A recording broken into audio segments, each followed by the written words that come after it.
introduce our speaker, Sandy Howard. I always forget that whole long title. She's a dear friend of ours anyway. She's been doing all of this for so long, and she's fighting so hard for the kids. She's the founder and CEO of the Independent Classical Academy. Did I get that right? Executive Director. She's the boss, anyway, and she gets to take care of all the problems. Okay, we're really looking forward to hearing from you, so here you go.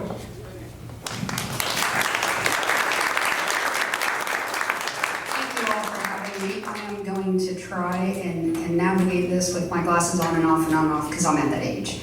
So I need my readers, but then I want to be able to see you when I look up, so I apologize. So how did I get here and who am I and why the heck should you listen to me, right? No boring PowerPoints, no handouts. I'm just going to hope to inspire you to believe what I believe, that we have to do better by our kids in America. Okay, so I started out, I ran for school board in 2010. I was just that mom, right? I think that's what they told me in the news. She's just a mom. And I was on PTO and SAC, and I did it all. And then I lost my election by a couple hundred votes. If there's anybody in the room that can relate to that, right? And then I was like, well, geez, that didn't feel right. I was pretty sure God told me to do that. That doesn't feel right. And then I started just reflecting, and I realized the people I met along the way, which some of them are in the room. One of them just introduced me. And I thought, okay, it's about the people I met and what I did. And I just got more involved, and I said, okay, well, I want to understand education policy a little bit more, because there's some things that are wrong. I didn't run because things were right. I ran because things were wrong.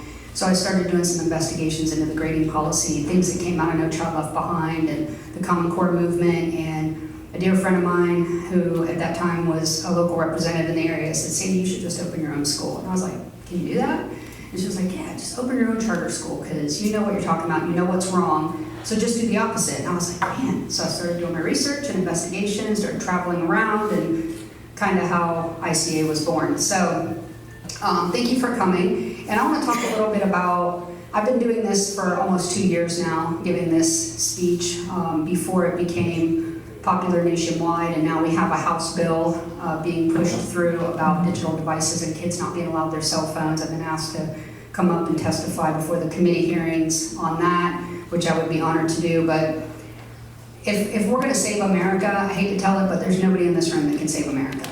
Collectively, we can't even save America, because it's a little bit too late for our generation. But if we can raise up some kids, enough kids that fundamentally believe that they can change America and they want to save it, then we've saved our nation. And that is the only way to do it. So that's what I operate with every single day. And when I say that I'm being persecuted, I mean I'm being persecuted. I've got civil rights suit against me right now because I disciplined a kid. I've got complaints because Betsy Ross was on my campus and she's a racist. And you know, the unbelievable things that will come out of doing the right thing makes you believe that you know you're doing the right thing.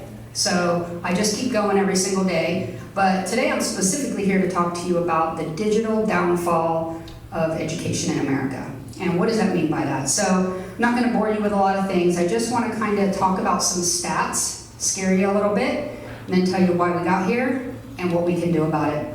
So just in our nation alone, and some of these numbers, caveat, are a little outdated because I've been doing this for 2 years, and I don't constantly go back and do my research every quarter. So about once a year I update it. So students with disabilities are up 7.2 million nationwide in a decade. That's a big number. What has happened in that last decade? Also, let me preface this whole talk with, these numbers that I'm giving you are pre-COVID. None of what I'm talking here are having anything to do with COVID, anything to do with the COVID learning loss and all of those buzzwords that we hear in education today. These numbers are all based on 2020 data, okay, prior to COVID. So IDEA service to schools, that means students with disabilities that receive their title money for ESE accommodations. They have the largest number of growth in non-Hispanic white students. Just want you to remember that fact for later on in the talk.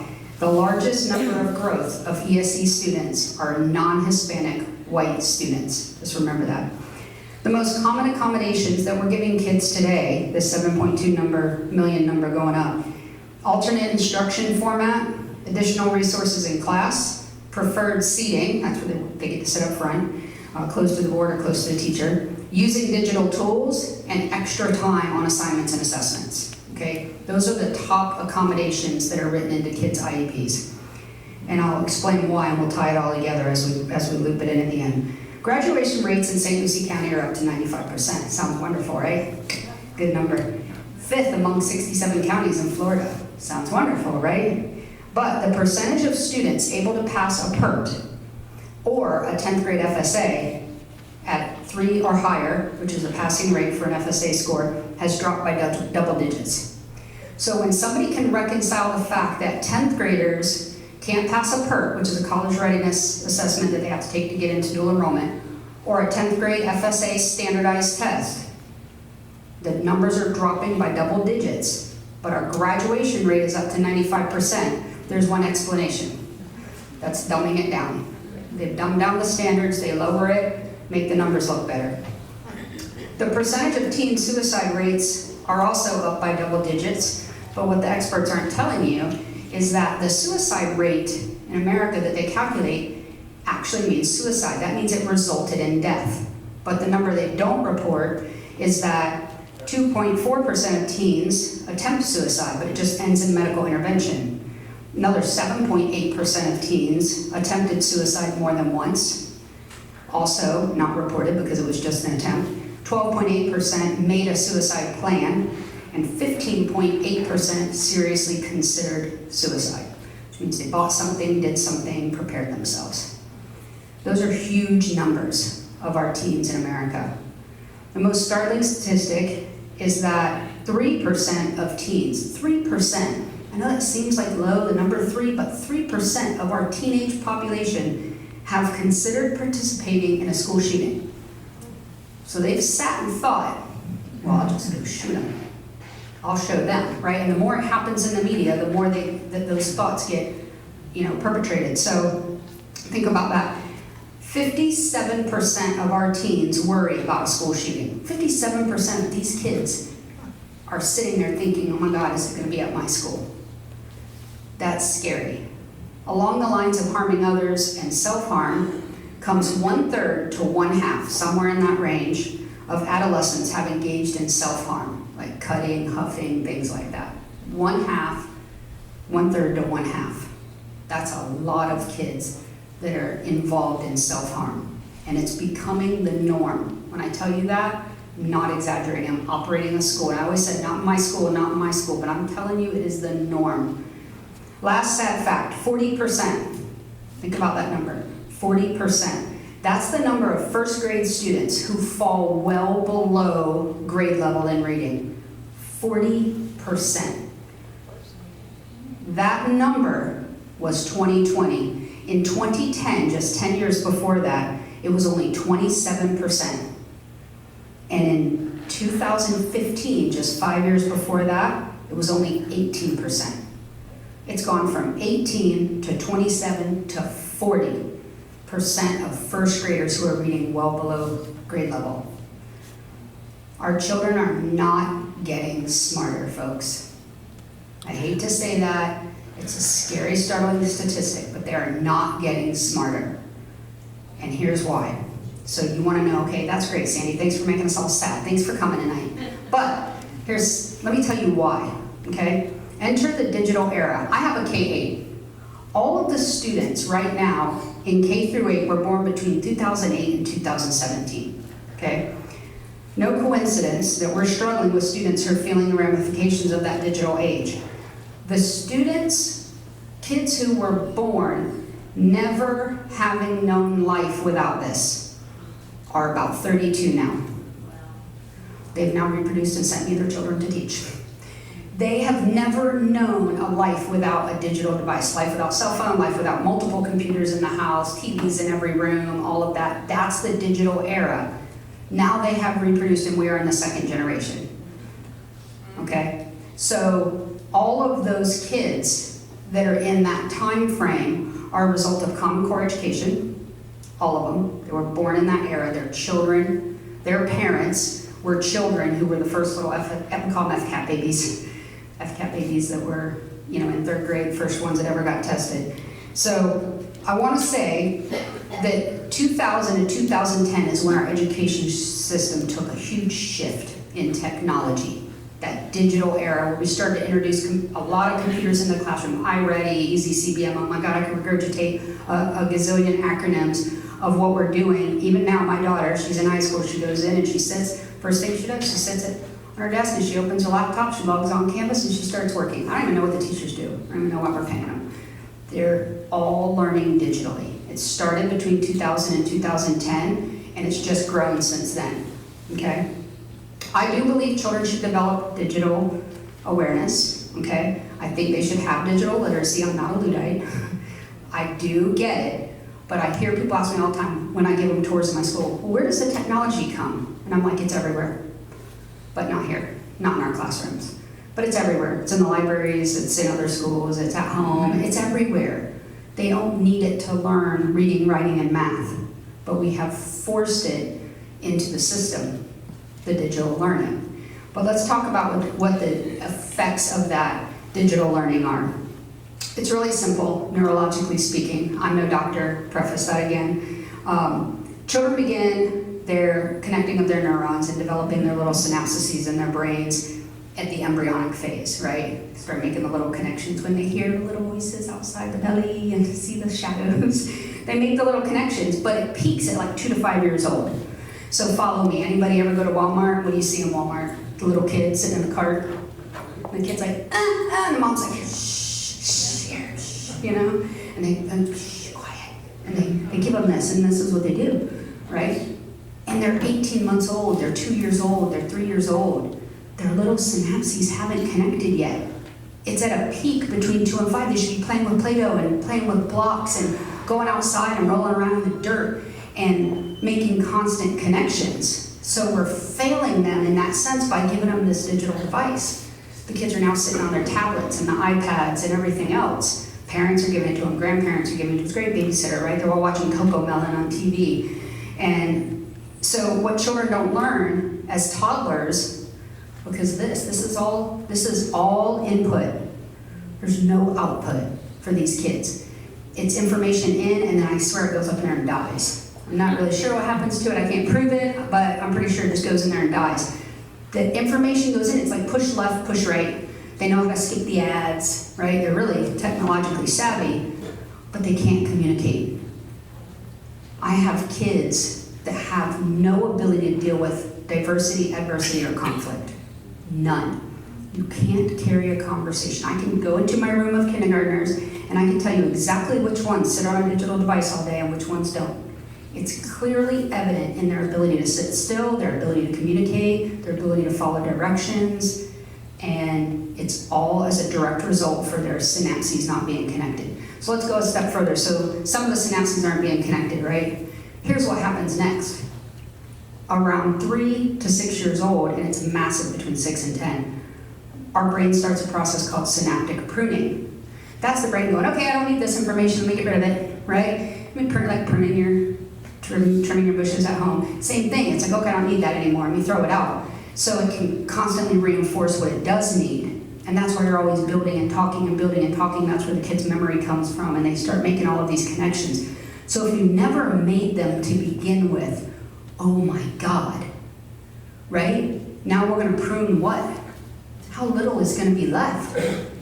This starts at 3 years old, and we're just giving them their digital devices where they're not able to make any connections because there's nothing required to come back out. There's no critical thinking at all. People think it is. Oh, they're only doing the brain games, or they're doing the learning videos. It's still not critical thinking. It's if this, then that.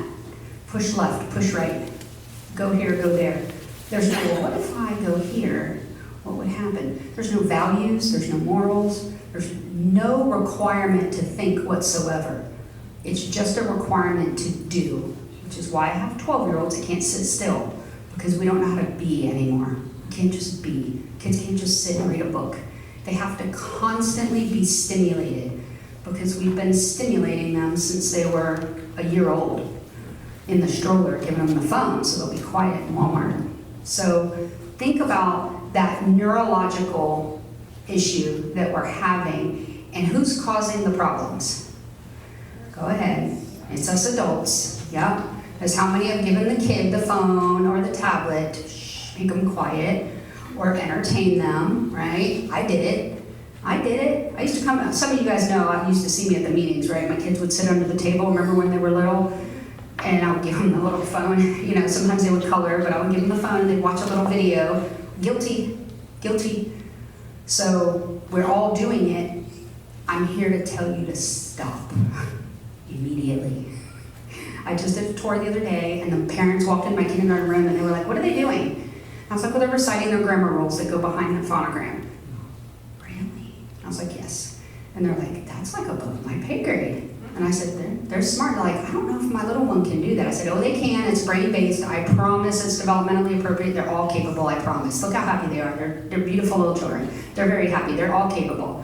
And I go, what can I do to get my other one ready? And so the little one was in the stroller, in a pamper, probably 2, with this. And I was like, take the phone from them.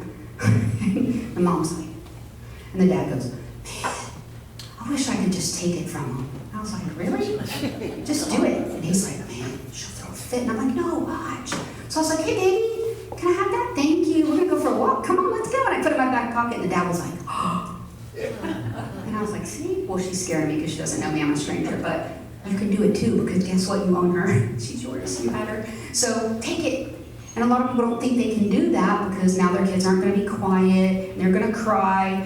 And I said, guess what? They're going to cry when you take the binky too, but you're going to send them to school with the binky? No, please don't do that.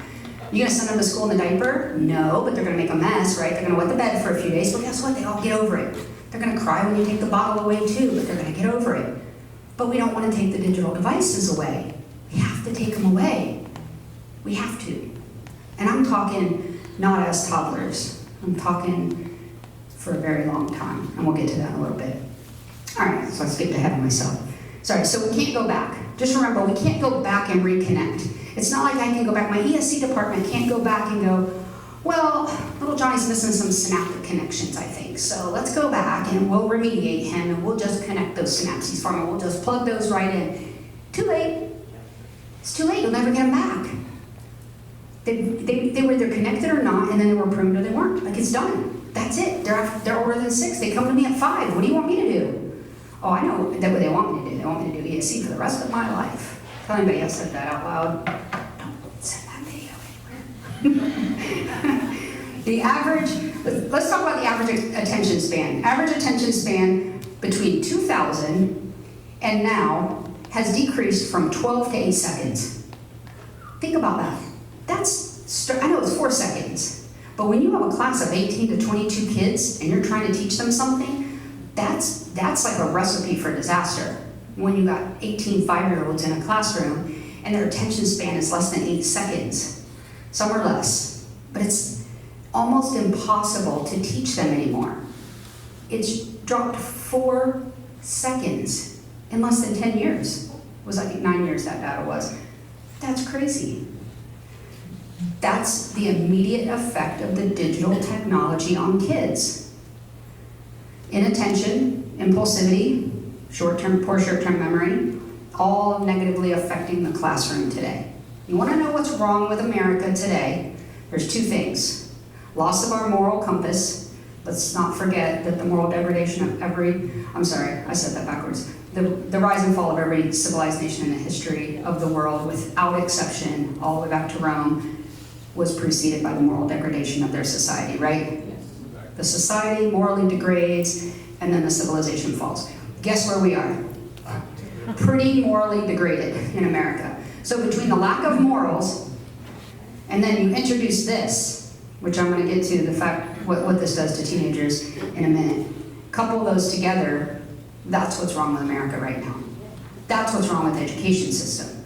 It's not that we picked the wrong math book. It's not even Common Core. Common Core is just a common set of standards. I mean, I'm not going to defend it, but I'm not going to debate it either. It's not worth my time. But that's not the fall of education. Fall of education is the lack of a virtuous environment in which you teach children and the lack of academic rigor. We're just giving them garbage. That's the nice word for it, garbage. Obesity from the lack of physical exercise. How many of you have kids or grandkids in the room? They like to sit around all day, right? Like I went out on my bike, played King of the Hill, threw rocks, whatever. I mean, we went outside. My parents were like, get out, right? We went outside to play, and we learned through play, we learned through socialization, and now the kids are just sitting there on these devices, sitting on their tablets, sitting on their Xbox. Here's the conundrum that we're finding today. Kids think they're globally connected, right? They're on Xbox with some kid in Australia, and they're on Snapchat with some kid in Germany, and they've got Instagram from some kid in Russia. Well, maybe not Russia, not anymore. But, you know, this is their global connections. I'm so globally connected. I'm going to solve world hunger, peace, and climate change. I'm so globally connected. I'm going to solve the world's problems. But they have no sense of self-awareness. Zero. They have no idea or concept of what their actions, how that affects the person next to them, and they can't comprehend because they have no critical thinking skills because it's just if this then that. Okay, so I wasn't nice to poor Larry and now Larry's mad. Boo-hoo, right? But now I put Larry in a bad mood, and now because he's in a bad mood, he snapped at the lady at Circle K whose husband just left him. And you see like that domino effect of culture and society, but those are societal norms that we taught our kids growing up, and we're not teaching them that anymore. And they're not getting it from this, okay? So they're inside all day long. Lack of physical exercise, illnesses from vitamin deficiencies. You know how many kids are on medications today? With like everything, every vitamin deficiency under the sun, literally under the sun, no pun intended. They're not getting any sun. They're not going outside. They're not getting enough vitamins and activity and exercise. Issues with fine motor skills, handwriting. People are like, oh, you teach penmanship? And I'm like, I do. It's atrocious. Your children don't know how to hold a pencil. They have no fine motor skills. Why? Because they only know how to use their thumbs. We've gone back to like the apes. And they only know how to use their thumbs. They can't do anything else. Because they didn't play with Play-Doh or blocks or Legos or crash their Tonka trucks. They're just on their digital devices. So they're lacking the fine motor skills. Penmanship is atrocious. Not at my school, it's excellent. In general, it's atrocious. Kids that come to me in 4th, 5th, and 6th grade, their handwriting is deplorable compared to my kindergarten and 1st graders. It's outrageous. No fine motor skills. That's the resulting of lack of play, period. Dressing their dolls, messing with buttons and zippers, paper dolls when you were kids. We've changed we've changed societally, but we haven't changed our brains. Like anthropologically, we're still the same. I'm still the same as the poor caveman great-great-great-grandfather. Okay, maybe grandpa for me, I'm old. But we're still the same. Our brains still develop at the same rate and pace and do the same things. We haven't changed neurologically or anthropologically, but we've changed our society so they're unable to develop properly. Okay, that's what's wrong with their fine motor skills. Hunched back. How many of you seen the kids that do this? Postural kyphosis. It's a real thing, legitimate. I guarantee you, mark my words, in 5 years, there'll either be medication, treatment, therapy, there'll be something for that. Postural kyphosis, it'll be the #1 talk of the nation. You know, we're not gonna talk about osteoporosis in women anymore. They're gonna talk about postural kyphosis in 20-year-olds. It's the most rare phenomenon. Nope, I said it, remember I said it way back. It's all the kids. They're getting their little hunchback from their heads always being down. Older children, ages 10 to 14, have developed a genuine lack of interest in morality. So this is a rare phenomenon because 50 years ago, between 10 and 14, we became petrified of adults, right? If there's anybody old enough in the room to remember the 50s and 60s, I'm not, but I'm aware of it because I've studied it. The kids developed, they were petrified of adults, right? You would fear speaking to an adult. There was a clear boundary there. Outside of your mother, father, aunt, uncle, you didn't approach adults. You just didn't do it. They have no interest in morality. And at 10 to 14, it should be a natural inclination for them, psychologically, they should start to go, oh, that's wrong. Or, oh, I should talk to that person. Or, oh, this person demands respect. She's older than me. Doesn't matter anymore. You know why? They have TikTok. They don't care about you anymore. They don't care about me anymore. They care more about their likes and how many friends they have and all of these things socially than they do us in the room as adults because we've allowed it. We allowed it starting when they were 18 months old in the Walmart cart. We gave them the phone. Or when they were at grandma's house for the weekend and we let them watch Cocoa Melons, they would be quiet because they cried. Okay? I'm not blaming anybody. I'm just saying, if you're guilty, you should feel that. What is that collective guilt we talked about? Somebody mentioned earlier. You should feel that and initiate some changes in our life. That's all I'm saying. So they've developed this lack of interest in morality and a higher concern with the number of likes and followers that they have. We are literally creating followers instead of leaders. In my motto, I say we're creating leaders in our homes and communities, right? We're creating followers by allowing this digital technology in their life. Whether it's the phone, the iPad, the laptop, the tablet, the TV, whatever it is, you can't control it, and you're creating that gap. You're creating it. We're creating it.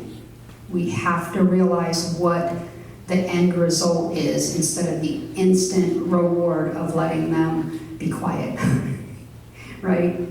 And we don't want to discipline our kids anymore. We just want to shut them up. So that's what we have to realize that we're doing. We're creating followers instead of leaders. So when we complain about our government, we complain about our leaders in our communities, we complain about our elected officials, and that's what you guys are all here for. You're talking about raising better leaders. We have to start with our children. Because I'm telling you, go look at a public school and look at some of those kids. You think we have poor leaders now? We're in trouble.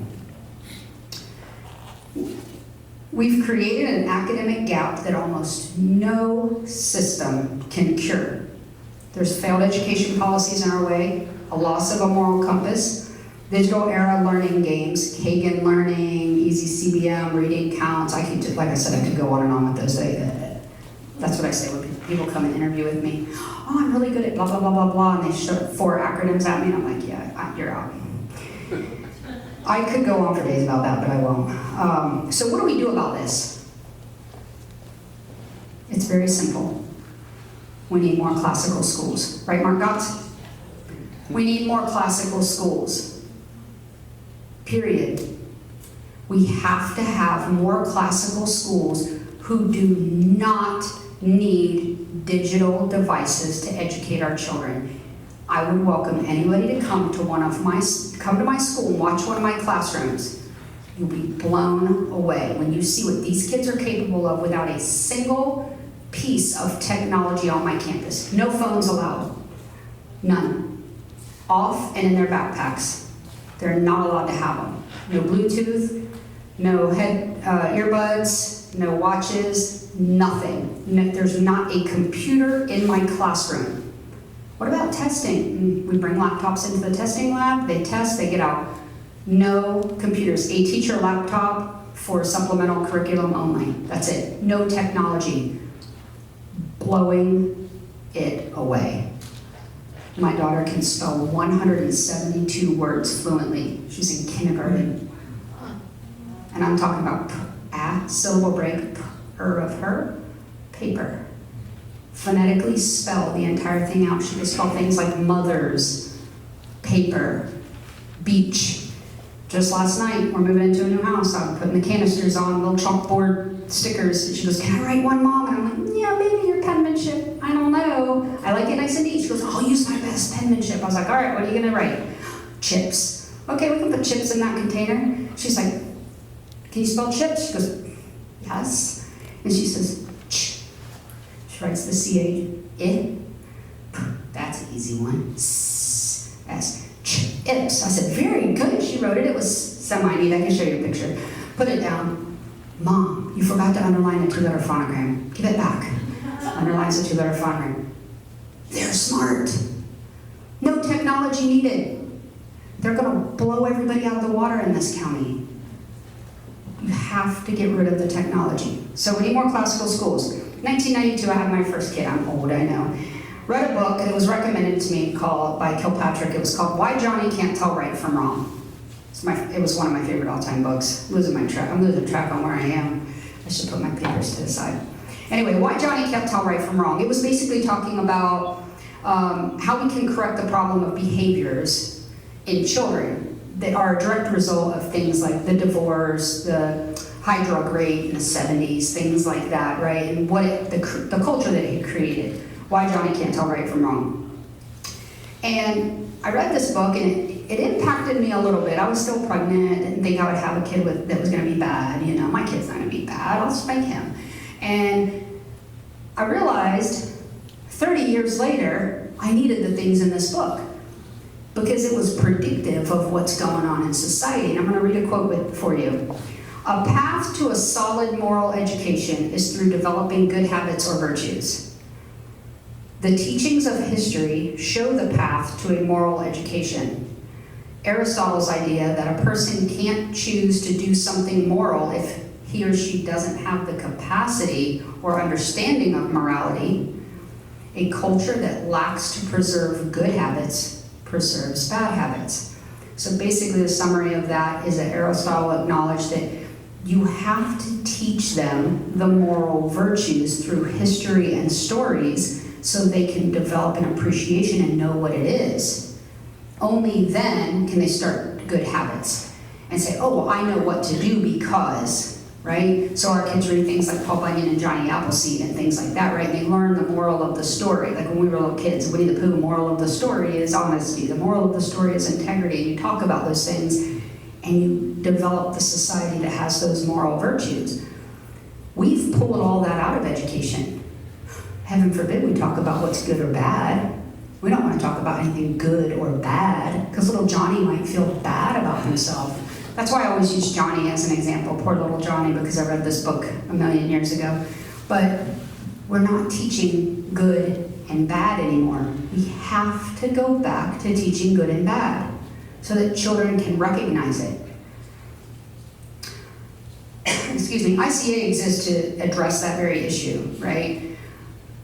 The lack of morality in our society is evident everywhere we go, right? We look at it, it's evident. We all know the moral degradation of our society is way down here on the Tipler cycle. We're right there before revolution, right? I mean, we're all the way, we've tipped the scales. I don't even know how we haven't hit it yet, to be honest with you. I thought we were there in 2010, and somehow we've survived another 13 years, but we're right there. So what are we gonna do about it? We have to educate as many kids as we can in a morally virtuous society, an environment that carries those traits. That's why ICA exists. I said we have to do better by our kids in America. We have to do better. Now, it is a public school, so we're not, you know, we don't have the prayer, although we do pray around the flagpole. We do have our prayer around the, we don't negate it, but you know, we're not teaching religion, we don't have religion classes, anything like that. But the moral virtues have nothing to do with that. It's just our societal norms that we have to reestablish. And the first step is to get rid of the digital technology, because everything we teach them in 6.5 hours gets undone in 4.5 seconds on a TikTok video. Because the TikTok videos are challenging them. Picture this. You have the challenges. This is a stupid one I saw last weekend where the kids push themselves or fall or something, and I guess some kid fell and hit her head and seized, and now she's, you know, neurologically compromised or something. Here's what happens. The kids start to see this and they become accustomed to it and desensitized. And then what happens is you have to get more and more egregious, more and more corrupt to be able to impress them. Right? It's like going to run. If you're a runner, any runners in the room? I wouldn't run to the mailbox if there was a check in it, but if there's runners in the room and you're running and you run a marathon and you did 47 minutes, that's your rush and it's your personal best, right? What do you want to do? What's the first thing you want to do? 46 minutes, 45 minutes, right? You got to do better. That's human nature. That's your brain that engages and says, oh, you gotta do better. You gotta get more. It's like drugs. You gotta get more high, right? That's the problem with drugs. If you do it one time, you have to get more and more high because it's not good enough. Same thing. That's what we're doing with these videos, with the TikTok and Instagram. They have to get more corrupt. They have to get more dangerous. They have to get more dirty. Everything they have to do has to get worse. But the problem is we're going in the wrong direction.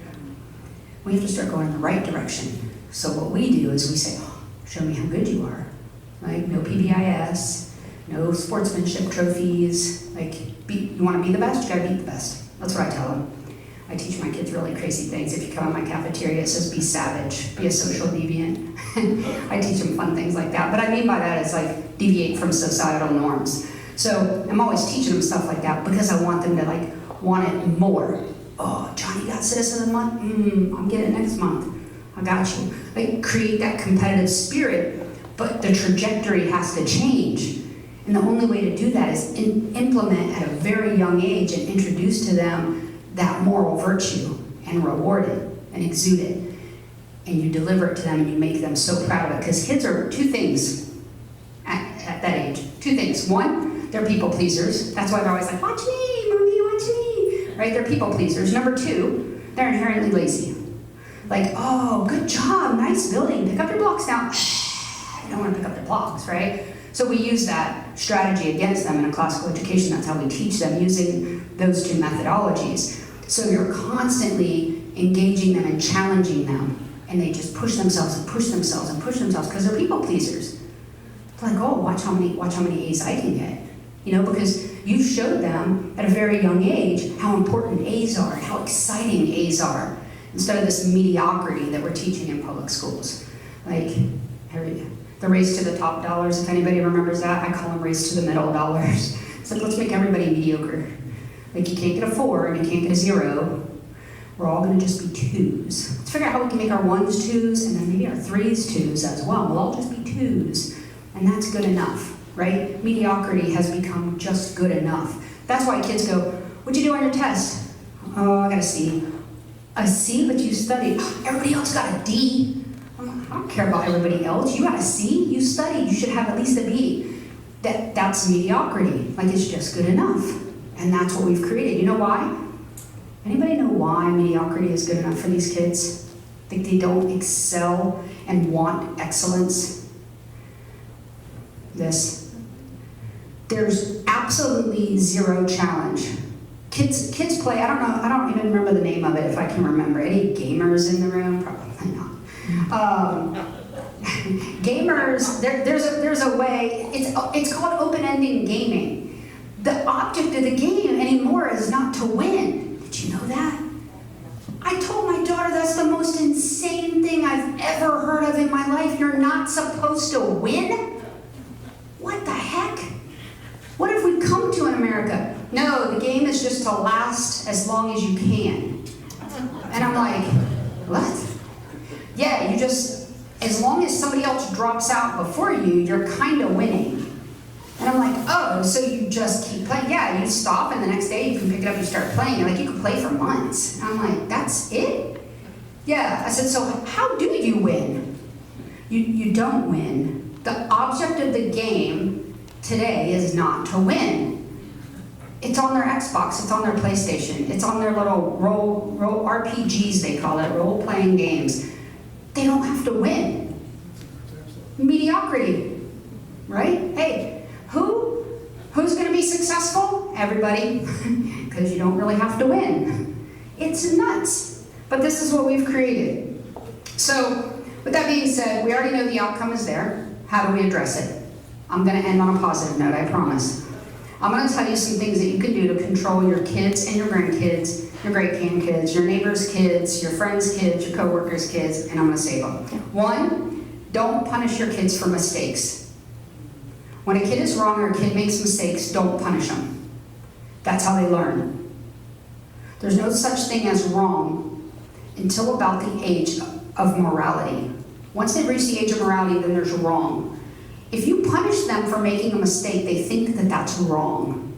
You're creating an adverse psyche. That's why the kids want to kill themselves today, and that's the norm. Oh, kids, let me cut myself, at least I'll feel something. It's awful. You have to be proactive instead of reactive. Here's a few tips from with my teacher voice. Cook with your kids. I know it seems simple. Cook with your kids. Nobody cooks with their kids anymore. I took a survey, asked my parents, how many kids? I had 133 people in the room. 0. Cook with their kids. Zero people said they cook with their kids. If you let them help you prepare meals, it shows them lessons in reading, listening, math, science, and even values. You can teach them values, handed down recipes, or having conversations about whose recipe that was, the memories you had as a child, making that with maybe your great Aunt Sally or something, stories of your childhood. You're teaching them values and tradition. Kids are lacking values and tradition today, so cook with your kids. That's number 1. 2, there's a lesson in this one. Sit down and eat dinner with your kids. And I'm not just talking about collectively at the table together. I'm talking no devices and one central conversation. I could have a YouTube channel with dinner conversations at my table, and I have like 19, 16, and 5, so it's interesting. A central conversation with your kids at the dinner table. You will be blown away. And at first it might be silent, and then they'll say something. Here's my daughter's favorite, she's 16. So, how was everyone's day? Like, that's her icebreaker, because she's got my sarcasm. But she doesn't know what to say. She knows nobody else is saying anything. I'll be like, good, how was yours? You know, and then the conversation starts, but you'll laugh at what ensues. And you will learn about your children and grandchildren through that conversation. Ask them very specific questions, as opposed to like, did you have a good day? Did you learn anything new? Because here's what they're gonna say, no. Oh, you didn't learn anything new? I don't know why we even send you to school. Like, what are our tax dollars for? They never learned anything new. They learned something new. You have to ask them specific questions, because kids aren't prepared to communicate with you. So you have to teach them to communicate. So you have to say really cool things. If you have an older one, you can say, oh, so if there was a zombie apocalypse tomorrow, which teacher would survive and why? You'll be blown away by those answers. If you have like a 5 or 6-year-old, be like, anybody get on red today? What happened? Because kids love to tattle on other kids and be like, oh, yeah, Johnny got on red twice this week. He didn't raise his hand, and he got to go to the bathroom without asking. And then they'll talk about what rule they broke, and all of a sudden they'll find out about all the kids in the classroom and who's having a birthday party and blah, blah, blah, blah, blah. They'll like vomit information. But you have to start with a very specific question, because kids aren't prepared to communicate with an open-ended question anymore. They just haven't been accustomed to it. So ask really cool, direct, crazy questions. Here's what happens, fundamentally, brain-based, developmentally appropriate. If you ask them that, and then the next day you ask them something different, and then the third day you ask them again something different, here's what happens psychologically. We use this in class all the time. All of a sudden, they go to school, and they start thinking about dinner. And they're like, what's my mom or what's my grandpa gonna ask me? They're preparing for it. And then all of a sudden you have an engaged child, because they're constantly observing everything around them. They're constantly listening to what the teacher is. They're paying attention to whose clip gets moved. They're paying attention to who raised their hand. They're following all the rules. Why? Because they just don't know what's coming. They start to prepare themselves for that. So very specific questions. Change it up. Get crazy. You can Google it. It's not hard. Challenge your kids with tasks that you think are too difficult for them. All kids will rise to the challenge. They're people pleasers. And I'm talking about, go to Home Depot and get one of the little free kits where they can make a little birdhouse or something. I don't know, every week that's free. It's a different kit every week, and you can get a kit, and I'll give you last week. The lady goes, here, you want some of the old ones we have? My daughter got like 11. Bought her a tool set. She does not know how to hammer a nail in. So I was like, you want to do it? I do. Can I use the hammer? Yep. She's going to bang her finger, but that's okay. She's going to learn, and I'm not going to yell at her for making a mistake, right? She's going to learn the proper way to use a hammer. All of a sudden, within a week, she's got her dad out there, and she knows she has to put pressure down. She knows the difference between a Phillips head and a flat head. She's putting together these daggum things, whatever they are, bird boxes and ships and pencil holders and whatever she's building this week. But now, every week, she's going to Home Depot. Can we go see if they have a new toolkit? She's got her own toolbox at home. She rose to the challenge. Give them things you think are too difficult. We all are guilty, because that's a societal norm, right? The poor little pansy children these days, right? They can't do anything. Yes, they can. They're capable of the same stuff we did 100 years ago. You don't want to give them the glass measuring jar. What's the worst thing that can happen? I mean, do you want your kid cutting themselves at 13? Or do you want them to break the glass measuring bowl at 3? Let them break the glass measuring bowl, please. Right? They're probably not going to do it. The chances are slim. Give it to them. It's heavy. Let them try and do it without spilling. If they spill, they're, oh, we gotta lean over. What if we get a stool, baby? Like, incorporate that. You're teaching them. We're so fearful of letting them do things that we don't think they're capable of. If it turns out they can't do it, so be it. Let them learn from it. So always give them things that you feel they can't do. If your first inclination is like, let's use the plastic one, buck the system. Reject your own thoughts and tendencies, because that's what we're asking the kids to do. Buck the fact that you think you need this. Go outside and play. Trust me on this. Go roll around in the dirt. Go on a swing, right? You're asking them to do it, so we need you to do it.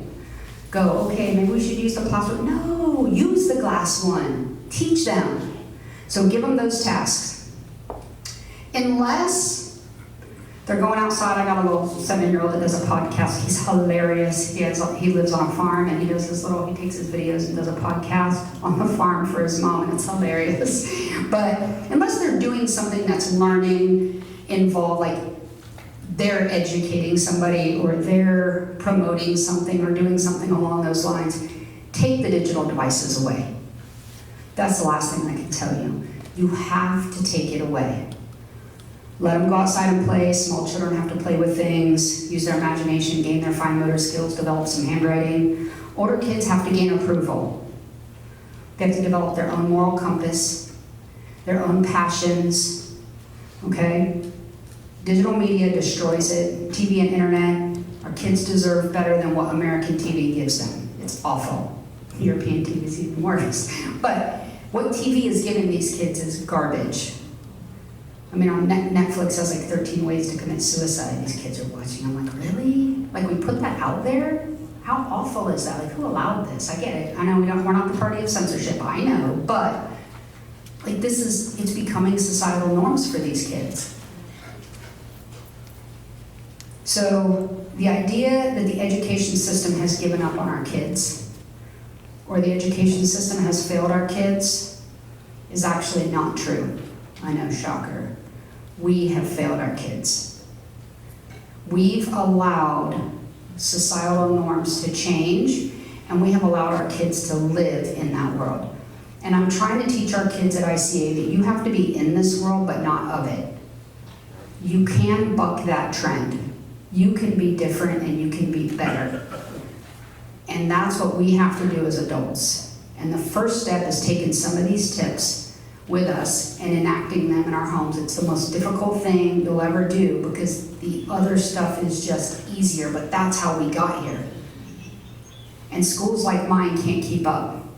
We can't keep up with the ESE demands. We can't keep up with the parents who want instant gratification and they want to take a cruise for a week, but then they want me to send all the makeup work home and excuse it. It's like, sorry, doesn't work. So you have to, if you remove the digital devices, you're going to remove the content coming in from others. All of this is what other people think of them. Kids have to develop what they think of themselves. And the reason that our kids aren't better today, the reason kids are committing suicide, the reason kids need ESE accommodations, the reason kids can't pay attention and can't communicate and can't deal with adversity and diversity, and the reason all these school shootings exist is because they care more about what other people think and they haven't been able to develop their own sense of needs. There's only one thing that saddens me on a daily basis. I'll share that with you. I get up every morning, my feet hit the floor, and I know I'm in for a fight, and like the devil's like circling me. It's like sharks, they smell blood. You're like, I got this classical school in my sight, right? And they're circling, and I see that, but it doesn't deter me. I'm like, bring it on. And my feet hit the floor, and then I get to school, and I realize that I have higher expectations of these kids than they have of themselves. And it's so sad. And I'm talking like 5th grade and up. My little ones don't feel like that because they're magic, because we've had them since they were babies, and they're 7 and they can tell you why bayonets were used in the War of 1812, and they can tell you all of these wonderful things, and they understand history and geography and Plato and Aristotle and, you know, Locke and all of these wonderful things, and it's embedded in them, and they're wonderful, wonderful kids, and I'm gonna grow up with a different set of norms, and we have special parents. But our older kids, they have no expectations of themselves. What are you gonna do for high school? Well, what do you want to be when you grow up? I don't know, I'm not really good at anything. It's like, oh my God, how sad. And that's because all they knew is what other people thought of them. Nobody in their life has stopped to say, you need to figure out what you think about yourself. You need to develop your own values and set of norms, and then go forth and change the world and make it a better place. So that's all I'm going to say. I'm going to open it up to questions, and I'm going to recommend a book. It's newer. It's a lot newer than Why Johnny Can't Tell Wrong from Right. But it's called Hallowed Out. I just finished it.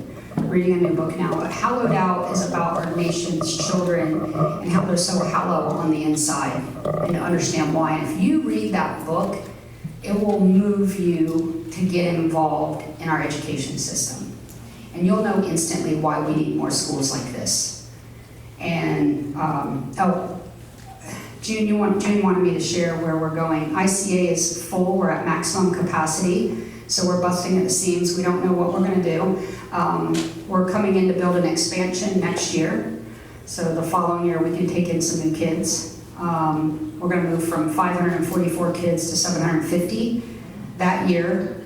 During that year, our high school's being built, and then we'll have our 9 through 12 on a different campus. And then it's just a matter of how fast can we build another K-8, because we have a wait list in every single grade. And the only way to get in from this year forward is kindergarten. You can't get in any other grade anymore. I've got kids that are coming back to me. I got a 4th grader, for example, called me today. We decided to go back to the Baptist school, and we really want to get back in. I'm like, I kind of told you, you can leave, but there may not be room. And here we are, there's no room. You're on the wait list. Where are we? I'm like, 37. They're like, what are the odds? And I'm like, 0. I'm sorry, but that's just the reality of the situation. So 37 people aren't going to leave, 1 or 2 maybe. So we're full, we're going to grow, we're going to add a high school, and then we're going to open another K-8. But if I had it my way, the entire county would be classical. I had the superintendent of schools here, I don't know, a month and a half or so ago. We had a charter schools meeting, and he jumped on. They wanted us to vote for the referendum because charter schools get their referendum money, and they know we're politically savvy. So, you guys get your fair share of the money this year, so you should support it. And so he says in the meeting, I would love to come out and visit one of your schools. I've never been invited to one of your schools. And in my head, I was like, they have to be invited? Like, they're our sponsor. District comes all the time. You don't have to be invited, but I'll invite him. So I sent him an invitation. And he came out and walked around, and he was like, this is it? So yeah. So I took him in and out, and we went in a 3rd grade classroom. And I think he thought we were hiding something. Like, were we underreporting? Like, what's going on over here at this little charter school? Because something isn't right. But when he saw the controlled campus, he was like shocked. So we went to a 3rd grade classroom. 3rd graders are what, 8, maybe 9? And I said, guys, can you tell my guests what you're learning today? And they're like, we're learning about ancient Rome. And I'm like, where's Rome? And they're like, Europe. And I was like, Europe, that's right. Like Italy. And I'm like, what's your favorite part? They're like, we're learning about the people. I'm like, what are you learning about? And I'm like, Julius Caesar. I'm like, what was he like? What was he, a king? They're like, he was a consul. He ran the Senate. Like, come on, get it together, Miss Howard. I'm like, that's very smart. You guys are so smart. I'm like, what else did you learn? They're like, we're learning about the buildings. You see the Colosseum, they fought to the death. Like, they're super excited, and they loved it. And he was just like, And I was like, yeah. And then so it was so funny because fast forward, we walked into 6th grade world history class, and guess what they were learning about? Ancient Rome. And they were talking about the Senate, and I was like, look at that, collaboration. And he was just blown away. And I said, the funny thing is, there's no other 3rd graders in St. Lucie County learning this information, right? And enjoying it, and challenging themselves. We have to have more schools like this. We have to have more schools willing to say, put this down. I was just asked to testify at a committee hearing up in Tallahassee because it's a bill on the table right now that the governor wants these off campuses. They want cell phones on campus, they get put turned off, which is what we already do. We've been doing it since we opened our doors because we know it's not good for the kids. They're going in the bathroom on TikTok. They're not interested in learning. You've got to get them excited about learning again.